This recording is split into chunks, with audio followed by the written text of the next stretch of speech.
this day to talk about intermittent fasting. Why are we using intermittent fasting? Why do we intermittent fast when we're doing the solutions reset? There are huge health benefits to the intermittent fasting. And because of that, we want to make sure that you are having access to this because, as you know, it is get healthy and then you lose weight. It's not lose weight in order to be healthy, even though that goes together. But it is all about you get to be so healthy that the weight drops off. Yeah. So today, Dr. Binley is going to talk about intermittent fasting, and you might be surprised at some reasons why we're teaching intermittent fasting, why he uses it as part of his program, and what is going on, the magic actually that's going on in your body when you're restricting your eating to an 8-hour window.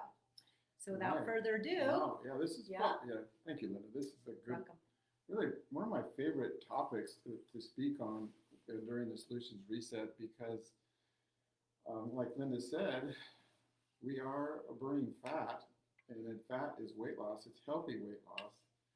So this is probably the most technical part of the whole study that we use and the teachings that we have. So just bear with me for a little while here.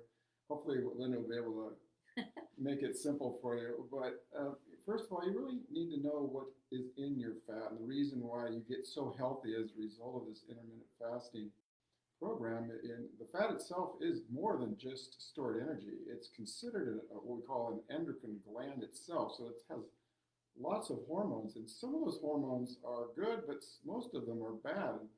And unfortunately, it's also a storehouse for toxic environmental pollutants such as pesticides, herbicides, persistent organic pollutants, and plasticizers. What your body's doing is protecting you. Our bodies are miracles. So when they perceive something harmful, like these toxins Dr. Binley's talking about right now, your body says, I'm not having that. I'm not having that circulating in my system. I'm going to encase it in fat, put it on a shelf, and the last thing I want to do is burn the fat, because when I burn the fat, that thing comes off the shelf and gets liberated. So you can see it. You build up fat, the more toxic you are. And this is one of the reasons why these programs, in an organized way and for a certain length of time, with the intensity and the other things that we provide with this program, are so essential, because a lot of people will do this on their own and they end up releasing these toxins and they recirculate and they cause autoimmune damage or brain damage or some other type of problem associated with health. That's like the cleanse of the day. You can go on any social media or YouTube or Google, and it's like, detox today, cleanse, do a 3-day detox. Exactly. And people come into just enough time to release those toxins and feel horrible, and you can get really, really sick. So what happens during the detoxification? That's the number one thing that we talk about here at the beginning of this talk, is that detoxification is one of the major benefits of intermittent fasting. And it does this by lowering your insulin levels. Everything's about lowering insulin levels in this program to make your insulin more sensitive. So when your insulin levels are lowered, it signals a message for you to look for food in your body. And that's what this happens is that the lower the insulin, the more you secrete an enzyme that actually searches this fat out between your tissues and around your organs to burn for energy.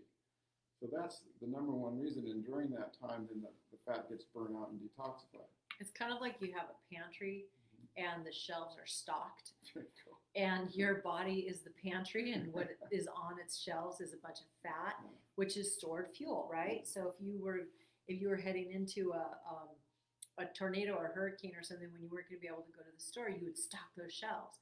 Well, your body's shelves are stocked with fat.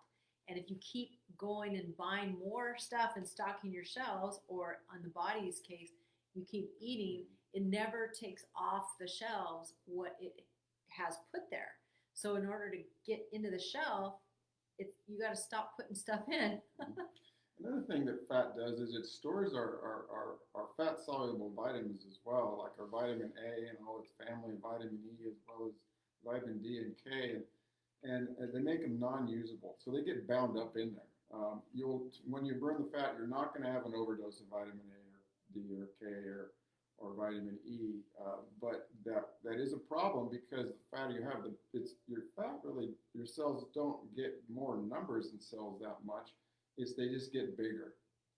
So the more fat you have, the bigger this fat cell, the bigger, the more fat you carry.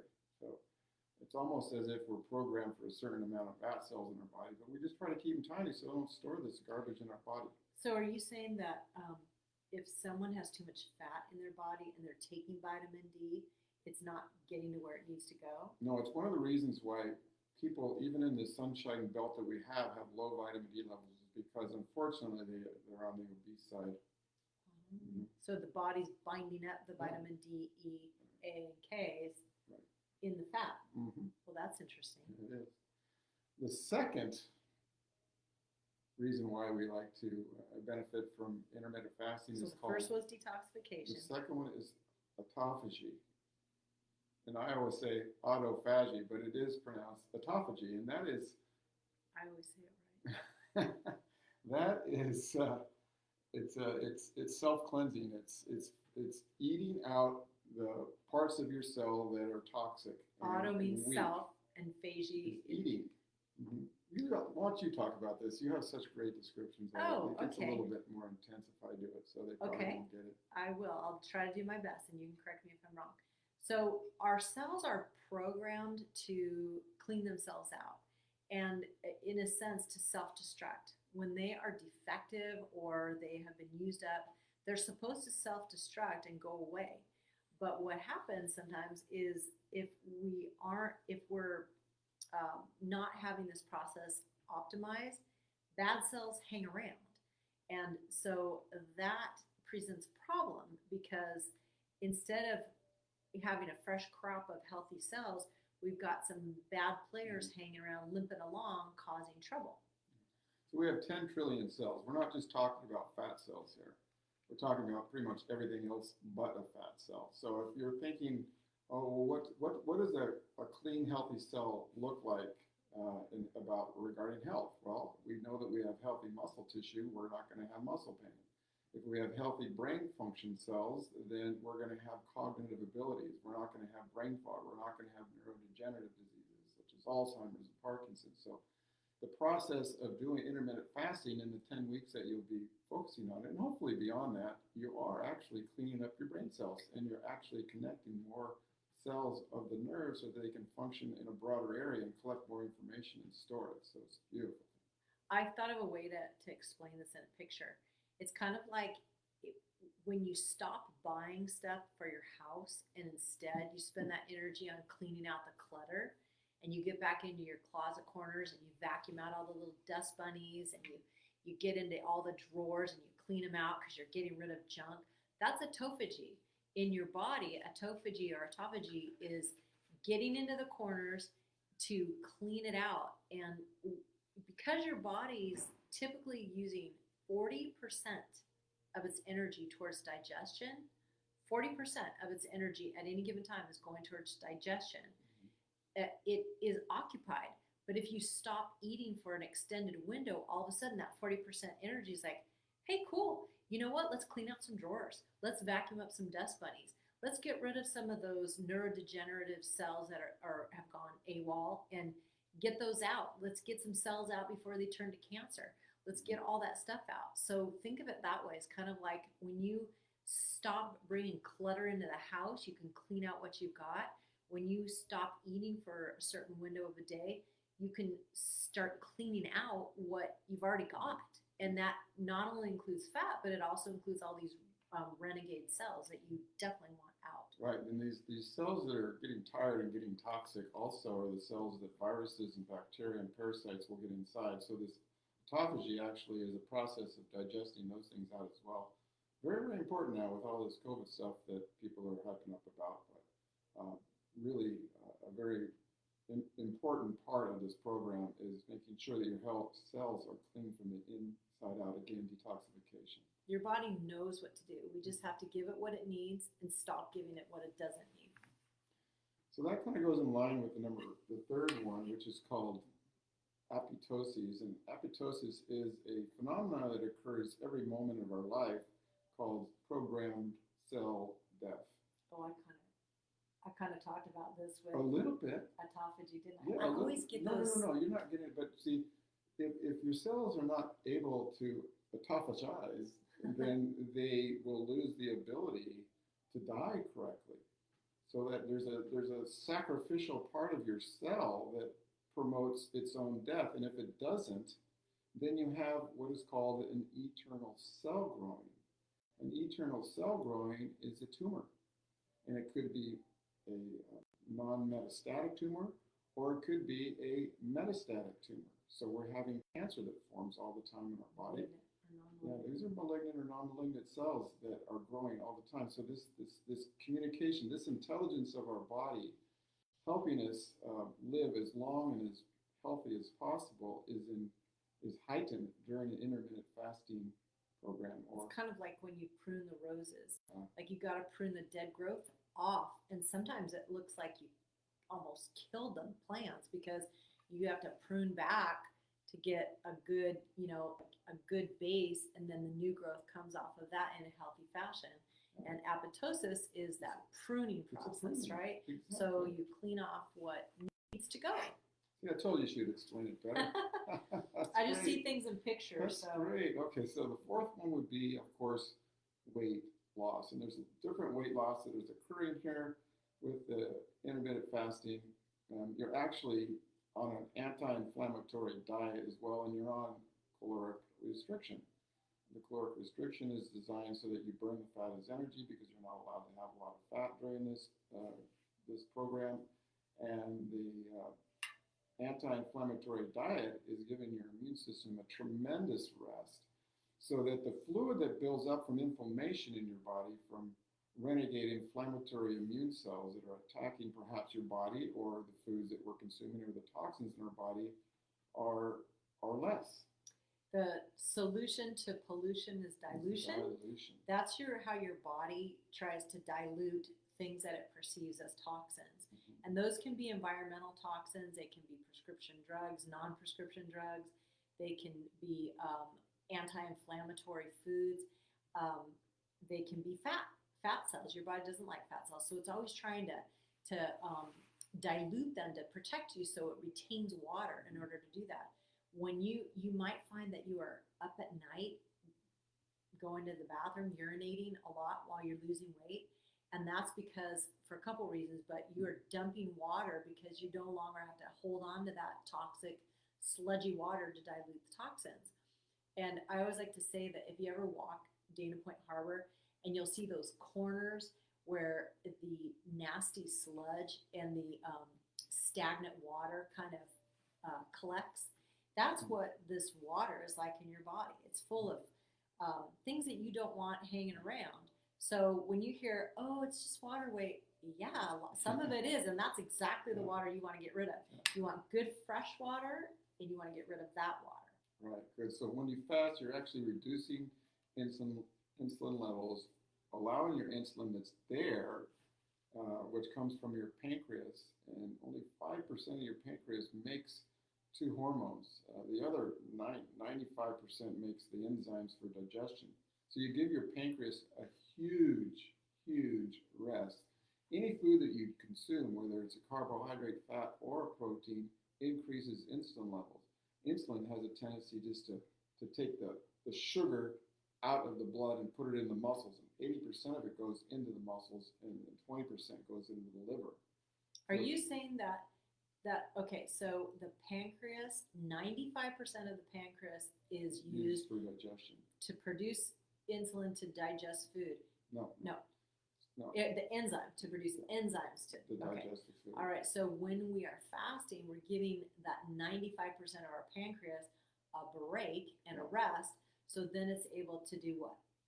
It's able to digest your food, and it doesn't have to stress so hard on creating more insulin. And we know that if you become insulin resistant, then you're exposing yourself to prediabetes and all the inflammation that causes, is caused by high insulin levels. Insulin is an inflammatory hormone.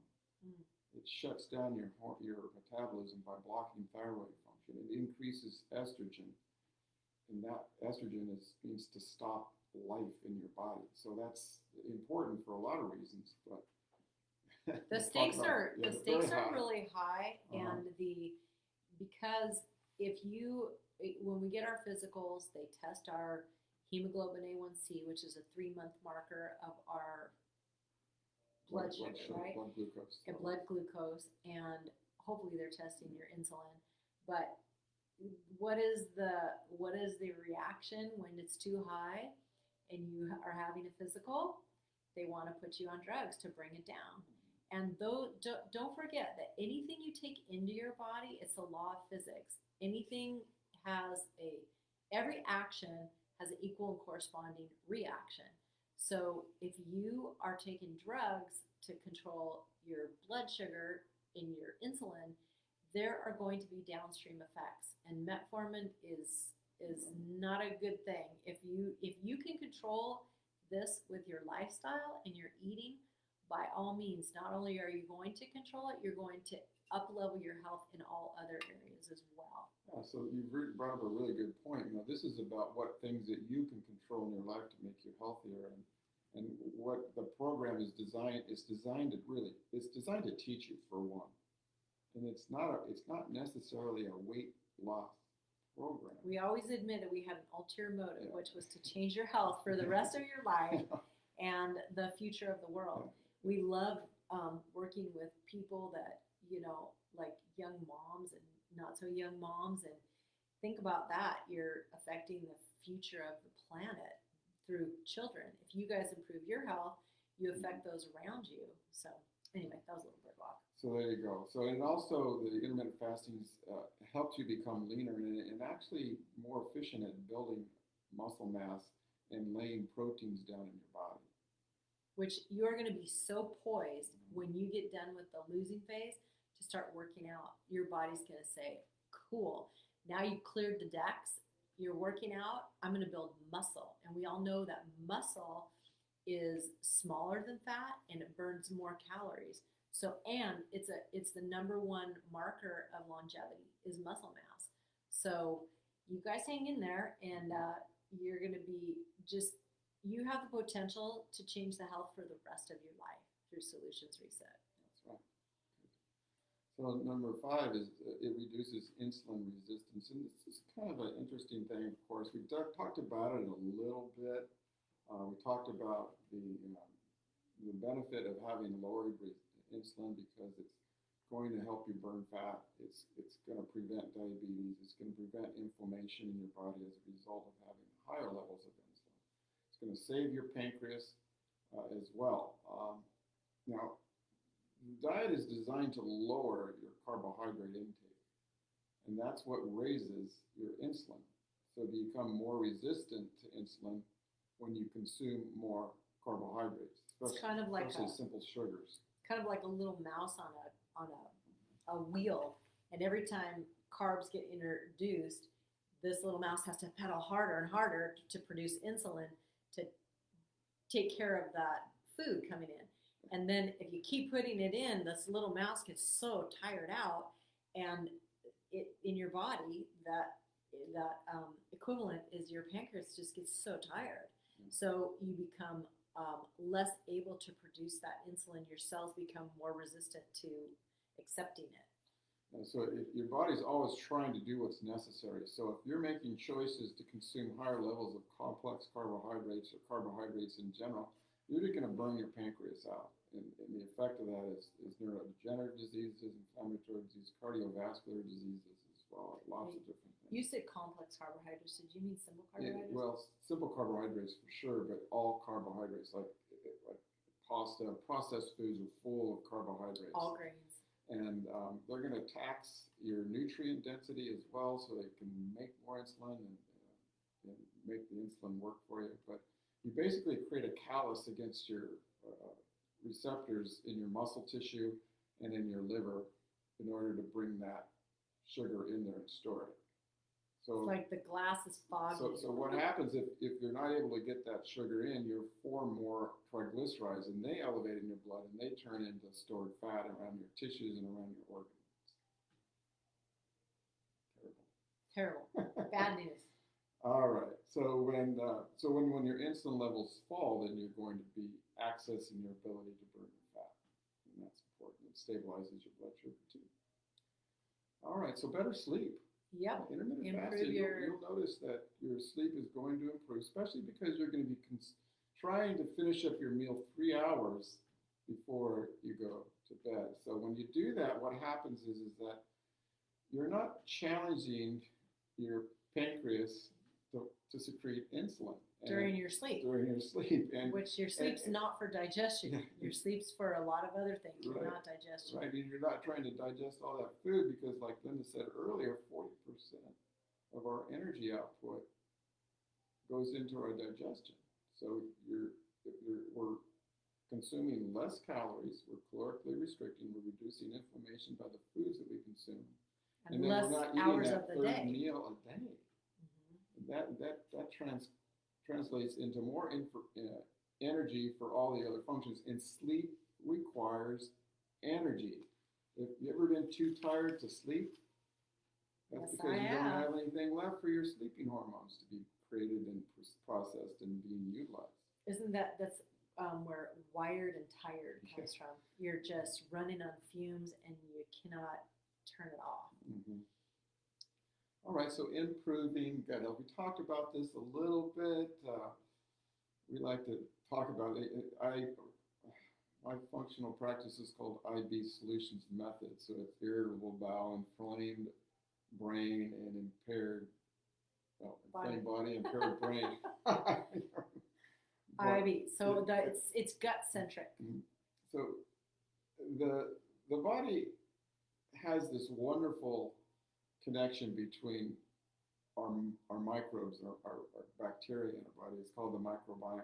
It's like a whole life force, a whole community, and it outnumbers human cells by what, 10 to 1? 10 to 1-ish. Yeah. 10 to 1. So really we're humans catching a ride on the backs of the microbiomes, not the other way around.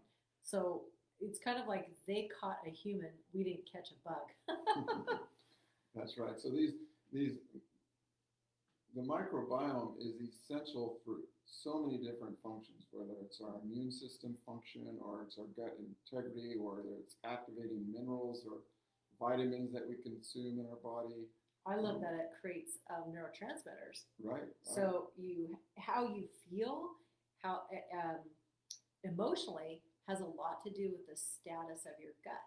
Your dopamine, serotonin, GABA, that's getting produced down in your gut. So we talk about brain chemicals. Well, maybe we should talk about gut chemicals, because really they're produced and used in the gut. So you're having an off day, you're having, depression, you would do well to look to the gut first. And intermittent fasting is a huge tool to revive your gut. Right. Good job. All right, so we talked a little bit about optimizing brain function, and the brain and the gut go hand in hand. As a matter of fact, what Linda just said is pertinent to optimizing your brain function. So if your gut is functioning well, then your brain will be functioning well. So whatever is happening in your gut is happening in your brain. Whatever's happening in your brain is actually happening in your gut as well. So fasting has been proven to improve your moods, your cognition, your memory, by creating an opportunity for your brain to form more nerves to connect with other nerves. It's called neurogenesis. And it does this because when your body is accessing its fat to be burnt, there's a neurotransmitter called beta hydroxybutyric acid, and Linda just talked about GABA. GABA is gamma aminobutyric acid. So there's just 1 or 2 steps away chemically to form GABA when you're burning your fat. And fat burns very slowly, very consistently, and you can rely on fat to stabilize your energy. So you So, want yeah. to burn fat rather than sugar for fuel. Yeah. It's like that big log on the fire. And the point is, Okay, now what's up? I know.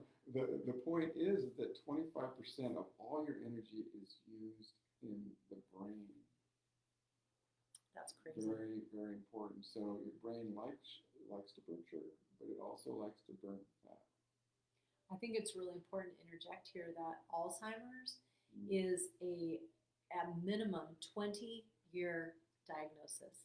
That means by the time someone starts exhibiting symptoms and gets a diagnosis of Alzheimer's disease, it means it started 20 years prior, at least.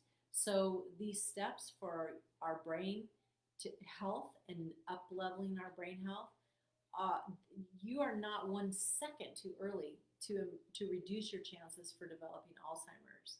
It's and many of us have the unfortunate experience. My mom died of Alzheimer's, of firsthand witnessing it. It is something that you want to avoid at all costs if you're at all able to do so.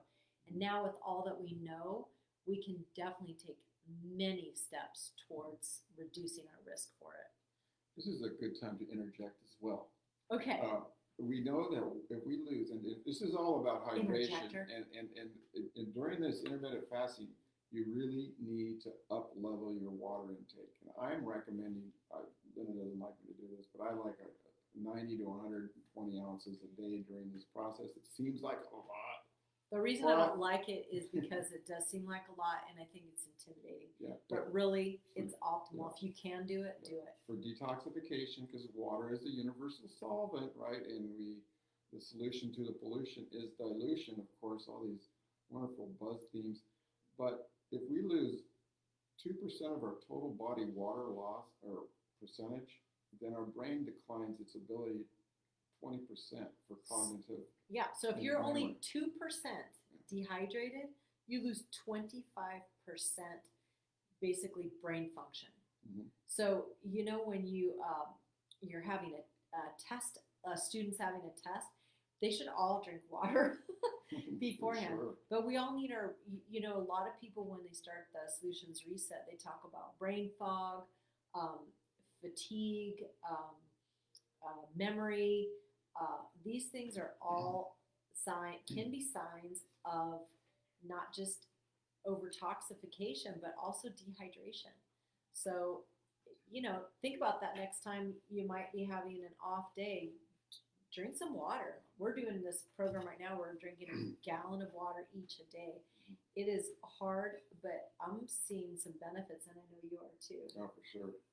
Number 9, improve cardiovascular functioning. Well, this is interesting because we have this little 5-pound model of fat out there On our counter. And you think about in the way that intermittent fasting influences the heart and our cardiovascular function is that many different. But one way is that for every pound of fat, you grow 5 miles of circulation in your body.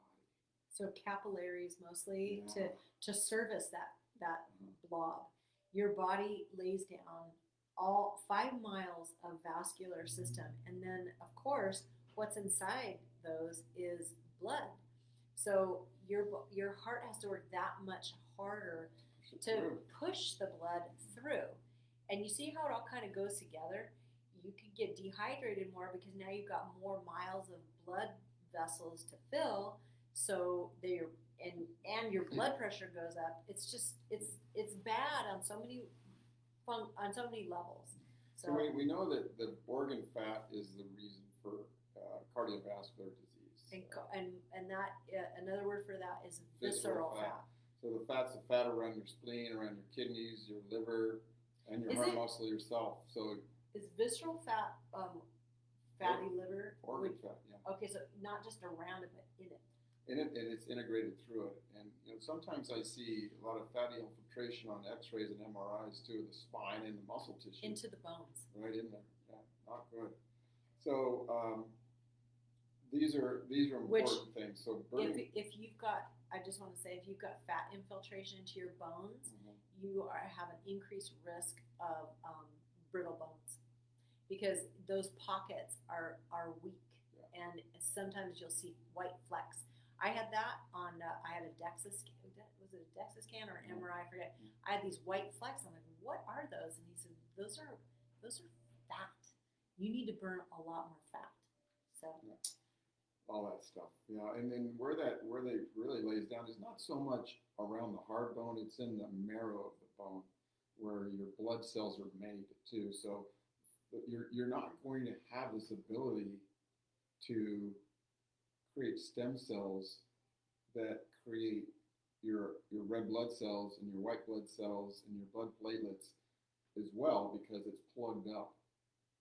So that interaction of what your body needs is not available to you until you really learn how to burn this fat out. So if you can clear out your bone marrow of fat during these intermittent fasting phases, and Important. so that's basically, you're looking at anemias, lots of different types. Okay, wow. Okay, so the last one we'll just talk about, of course, you're going to have more increased energy because you're more efficient at burning fat. Burning fat is a more efficient way to create energy for your body. I'm going to talk about my log on the fire here. So if you picture a fire that you have a campfire and you take a handful of pine needles and you throw it on the fire, it's going to burn bright and hot and very, very fast. Like kindling. And then it's going to go out. Mm-hmm. That's what eating carbs and always taxing out this insulin system is like. When you are burning fat for fuel instead of carbs and sugar, let's just call it sugar. When you put fat on your metabolic fire, it's like a big dense log. And you put that on a campfire, and that's going to burn steady and long and sustained and a really nice hot flame. And that's what we want. We want that kind of energy. We don't want this spike drop, spike drop, spike drop. That's exhausting to many systems of our body. So fat is the preferred fuel, correct? Sure. Yeah, of course. We're designed to burn it all throughout our body.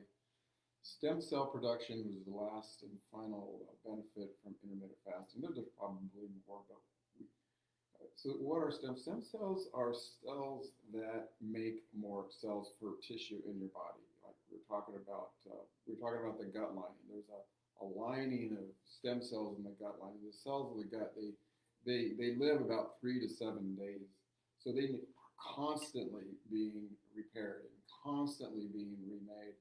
So what intermittent fasting does is and there's a lot of input right now on stem cells. Oh, I had my knee cartilage stem cell. Oh, now for Parkinson's, they're doing stem cells in the brain.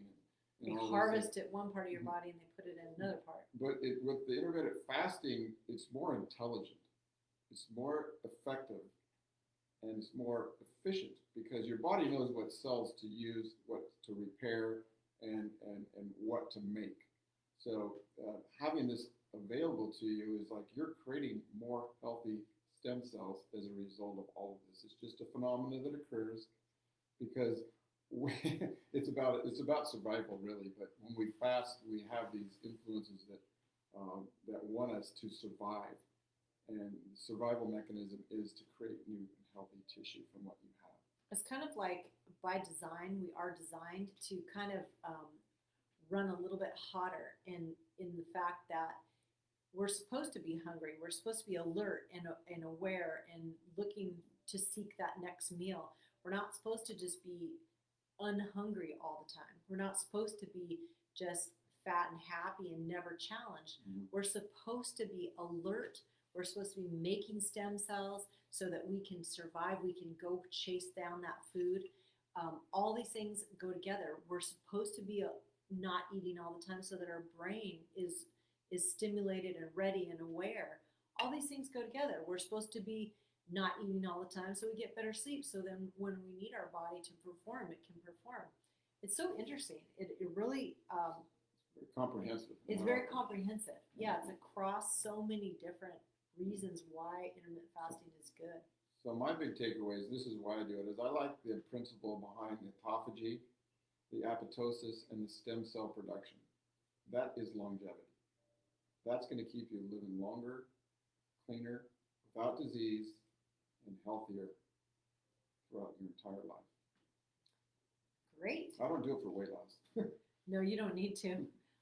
But if you're healthier, then you, yeah. Well, Great. hopefully that was really great for you guys. It was a longer one today, but it's just such an important topic. And you can go back to this. I'll pin it up in the featured videos and refer to it whenever you want. All right. Have a great day. Happy fasting.